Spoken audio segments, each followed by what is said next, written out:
তারা বৈষম্য বিরোধী ছাত্র আন্দোলন করে তারা অপরদিকে বঞ্চিত করে একটা বৈষম্যর ভিত্তিতে তারা এই রাজনৈতিক দল করবে, সেটা জনগণ ভালোভাবে গ্রহণ করবে না। ধন্যবাদ ভয়েস বাংলাকে এবং ভয়েস বাংলার দর্শক শ্রোতা তাদেরকেও ধন্যবাদ জানাচ্ছি। সাম্প্রতিক সময়ের বেশ আলোচিত সমালোচিত বিষয় যে যারা বৈষম্য বিরোধী ছাত্র আন্দোলন করে যারা এই গণঅভ্যুত্থানে নেতৃত্ব দিল, তাদের মধ্য থেকে তারা এখন একটা রাজনৈতিক দল এবং একটা ছাত্র সংগঠন তারা করার জন্যে ঘোষণা দিয়েছে। এটা নিয়ে আলাপ আলোচনা চলছে, পত্র পত্রিকা, ইলেকট্রনিক্স, প্রিন্ট মিডিয়া এবং রাজনৈতিক মহল, বিভিন্ন সামাজিক সাংস্কৃতিক যে মহল, সেখানে আলোচনা আছে। বাংলাদেশের নাগরিক হিসাবে যে কোনো ব্যক্তি বা ব্যক্তি সমষ্টি তাদের রাজনীতি করার, সংগঠন করার যে অধিকার, সেটা সাংবিধানিক অধিকার। যে কেউ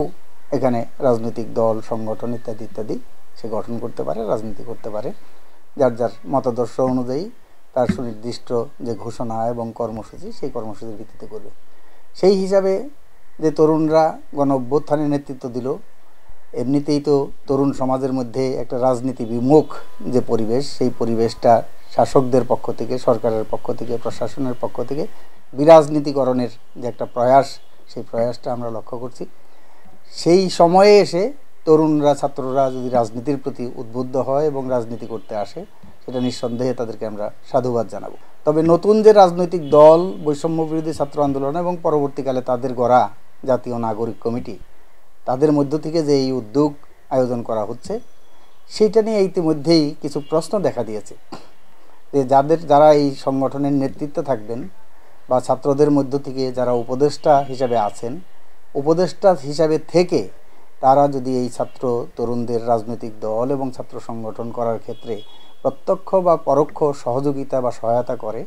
সেই ক্ষেত্রে জনগণের সামনে একটা প্রশ্নবোধক চিহ্ন হিসেবে দেখা দেবে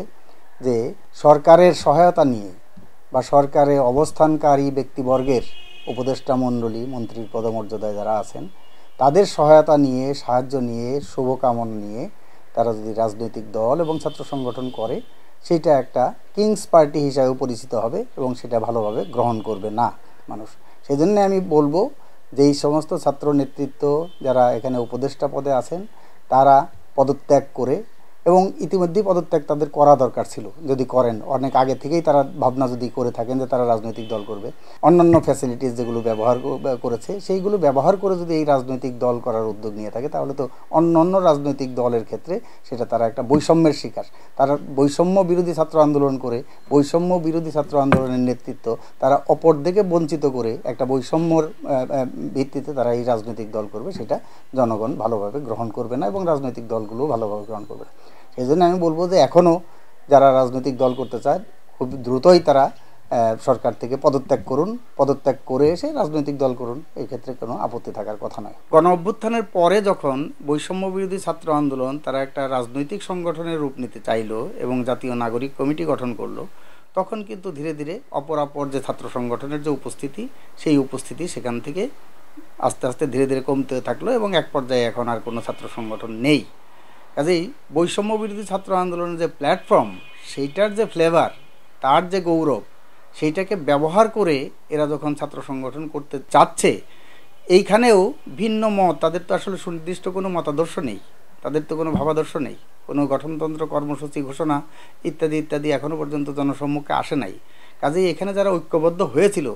তাদের তো সমচিন্তা, সমমত নাই, যেই কারণে এখন বিভিন্ন জায়গায় এরকম নানা ধরনের যে স্পোরাডিক যে বিক্ষোভ, বিভক্তি, এগুলো দেখা দিচ্ছে।